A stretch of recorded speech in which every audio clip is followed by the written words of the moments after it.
hi guys, this is now part 2. I hope you're enjoying the videos and subscribing to my channel. Name 5 I would never can be about anything.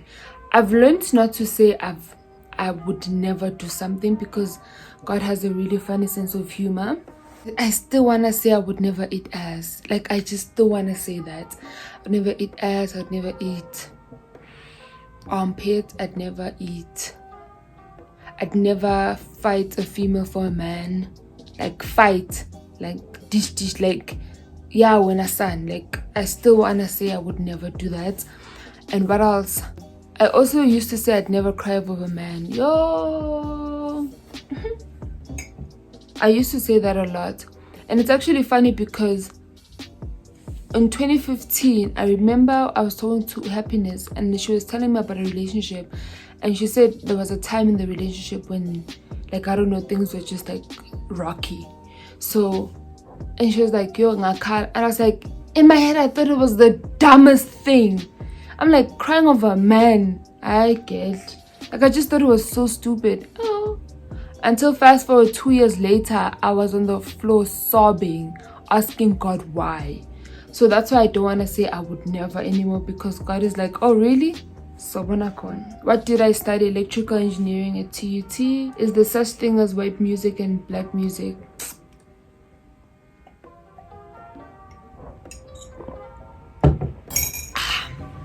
There's no such thing as white people music and black people music. People just say that to black people.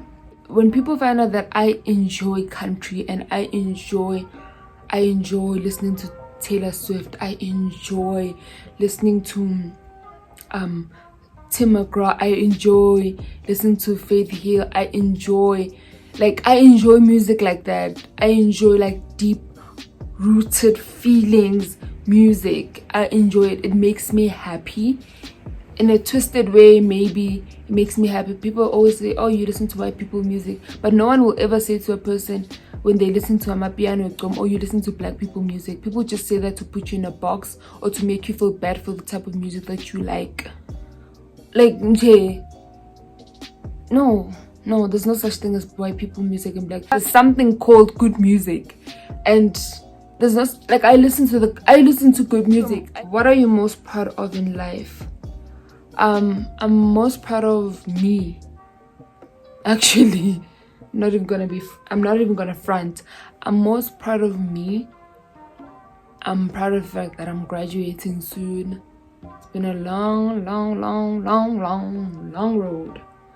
I'm proud of that now I can be more self-aware. That allows me to be accountable for certain things. I can actually take a step back and be like, how did I contribute to this and this, and it's not always someone else's fault. I'm proud that I can actually say no now. Okay, not all the time actually, but I'm better than before. I can actually say no and just be like, and stick to it. I can stand up for myself. So it's basically, the essence of it is me. I'm proud of Zanele Mota. Do you disappear at Groove? Not anymore. But I wouldn't know because I haven't been to Groove in a while. But I used to disappear in Groove, and this person who asked me this question knew exactly what they were doing. Yes, guys. And I know it's not the safest thing to do, but I used to disappear in Groove when I was with my friends. Or even if we were at race, I would disappear because I feel like nobody got time to be focusing on what's Zanele. Everybody's drinking. You mingling, you're probably even talking to people that you wouldn't talk to sober.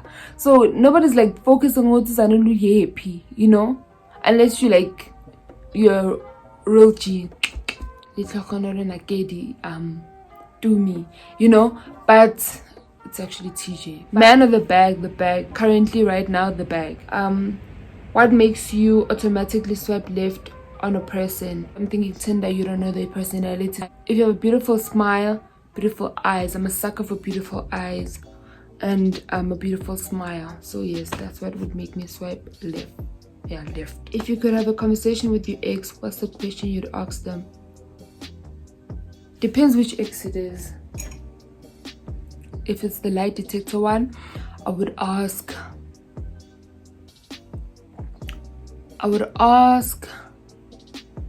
But I've already asked this question to him.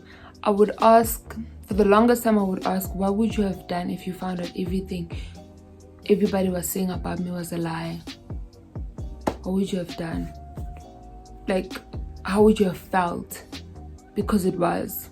And then the audio one is, why do you continuously waste my time, bro? Like, when you have no intentions of changing, no intentions of trying, no intentions of being better. Like, why do you continuously waste my time? Do you get like some kick from showing me what actually you haven't learned? Like, do you get some kick, like some sick kick? Ma?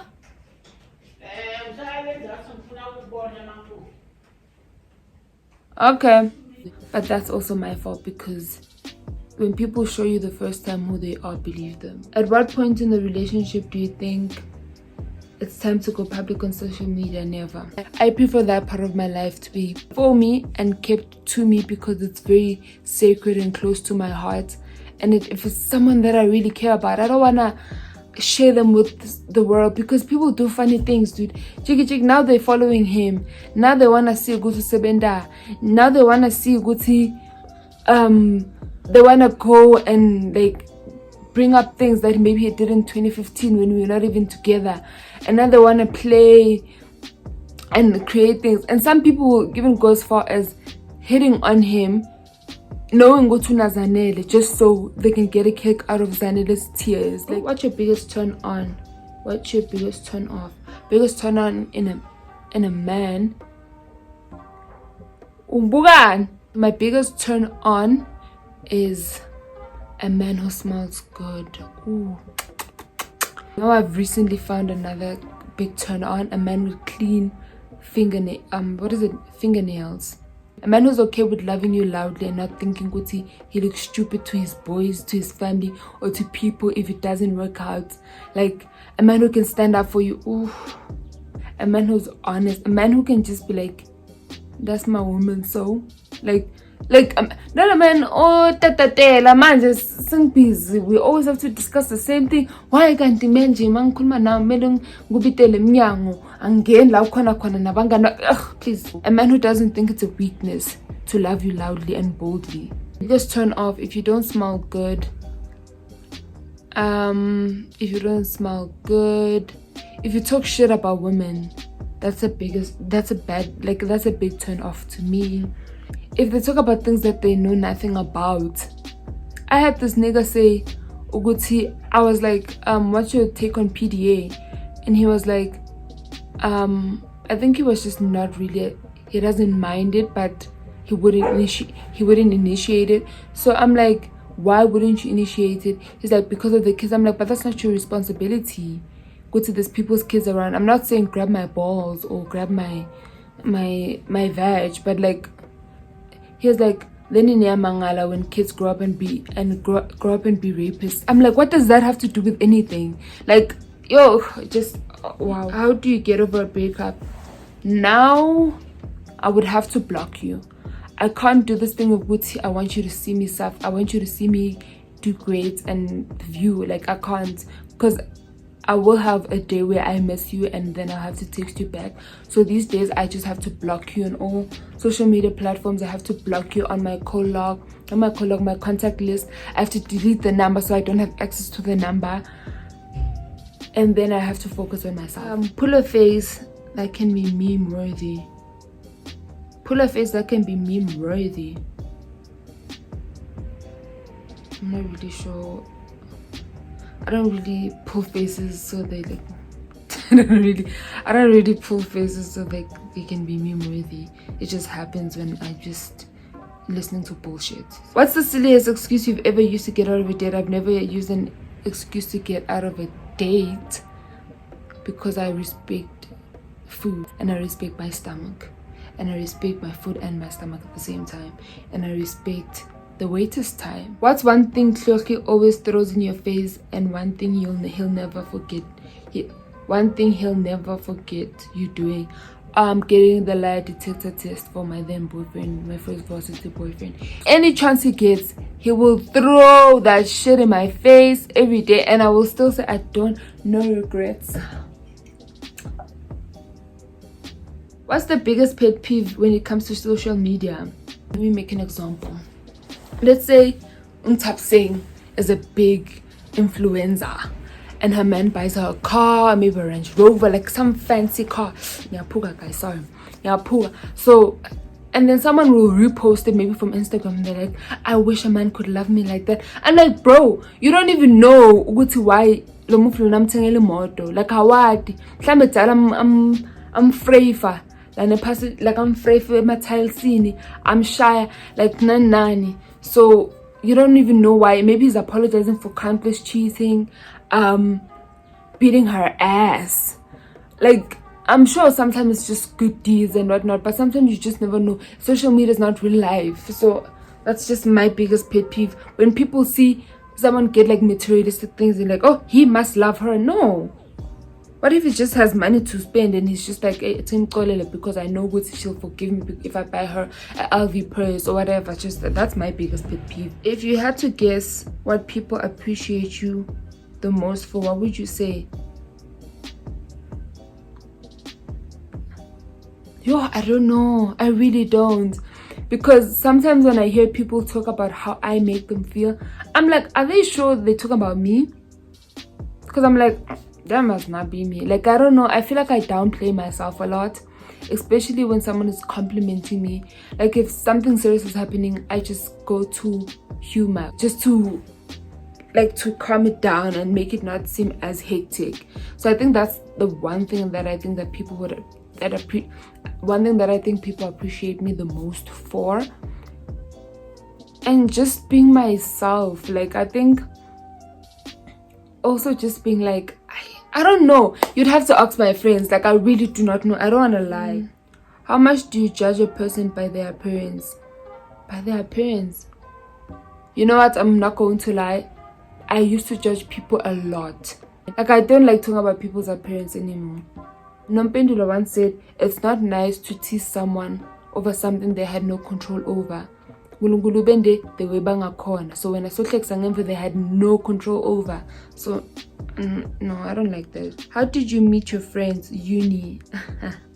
Okay, I'm gonna try to move really fast. I met Litlokonolo. We did the same course, basically, the same course. I met him. He used to have this blonde hair back in the day. Bro, I don't even know what the fuck he was trying to do. But as a collab, I met him, I think, the first time I saw him was in class. I think it was in the maths 1, mathematics 1. And he always used to go with his other friend. And then I was like, oh, okay. Mr. Bougie. And then I think he moved to my res, and then that's when we became closer. That's when we became closer and we were friends. Then we started talking and then we started vibing. But I still feel like he knew me when I was still in my mom's womb. Utumelo, there was like what is it? There was like an announcement or something, meeting at res. And I was so confused. We were all like in first year, so like we don't really know how to stand. It was like really awkward. And Dumi just came. It's actually funny now she came up to me, because Dumi would never come up even to a fly. Like, dude. So she was like, what's happening here? I was like, oh, nothing. And then I think I made a joke because I'm funny. And then she started laughing, and then we started meeting with we started meeting up like in different spaces, like in the res place, maybe at the cafeteria, and then that's how we started like learning. But I met her there. Same thing with the Nompendula. I met her, we did the same course. Oh, she was friends with this other girl. Apparently I stole her. I don't steal friends. But then yeah, I remember she was wearing this other mini skirt, and then I said, I like how you wearing that skirt. Okay, not in a creepy way, but then that's how I met her. And then now we started just going to class together, because we also didn't know the buildings that well. Would you walk through a drive-through at a restaurant or fast food outlet? Potential story time. So Litlokonole and I were raised, and we were craving McDonald's. So this was like towards maybe like 5 to 10. So we Ubered from Reyes and went to the McDonald's in Pretoria West. And then when we got to the McDonald's in Pretoria West, we found out that McDonald's is closed. And today we're under the impression that McDonald's is like 24 hours. So how the fuck is it closed? So when we got there, when we got there, the lady's like, oh, they got robbed the week before, so just for safety precautions, they closed at 10. So we had already gotten off our Uber and the Uber had already left. Like, we got a request after we bought our stuff. So now they're like, the only thing that's open is the drive-through. Guys, I was suffering. Claire was like, girl, we gotta go to the drive-through. So I was like, dude, now we're gonna stand there, we're gonna be the only people standing and people are just going with their cars. So it was literally, I think, a taxi, a Quantum, and then it was us and then another car. So there was this other fool who said, Guti, is it a walk-through or is it a drive-through? And then Claire was like, both. I'm like, I don't like conflict. I just like peace. We're following the cars, and you know how there's like sometimes a curve there by the drive-through, so we're just curving with the cars, like just as if it's like a normal day in South Africa. Like, dude, nothing to see here. So still, like, another embarrassing thing, like that to me was embarrassing, and I was just like, but anyway, it happened. What's the most difficult part of being a YouTuber, regardless of how long you've been in the game? I think the most difficult part of being a YouTuber for me is people telling you what to, people not understanding we all have to start somewhere. And even if they start at the top, that's not everybody's story. That's one thing that gets to me. And when people comment kak, like people will comment kak, and some people will go as far as not commenting kak on your, on your video, but they'll comment kak like maybe on WhatsApp and say 1 2 3 4 5, and then people will talk about something, maybe someone knew you in 2017 for 3 months. It's 2021 today, and you'll talk about something, and they'll be like, why are you just sending that thing for content for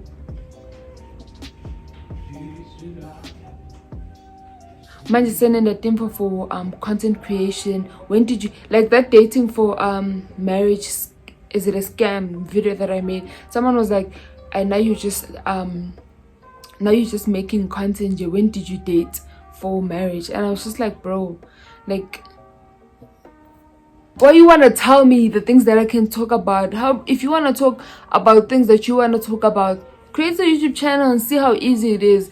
People just want to be like, they want you to be perfect, like at first, like go, like first video they want you to have the lights, camera, action, sound, everything. You know, sometimes people just talk shit. But anyway, are you the type of person who can easily wake up first thing in the morning, or you need multiple alarms? Bitch, multiple alarms, multiple motherfucking alarms. Please don't forget to like, comment, and subscribe, and pick a side and join the family if you can. I hope you enjoyed the video. Welcome to my new subscribers. Thank you for joining my family. Bye guys. Mwah.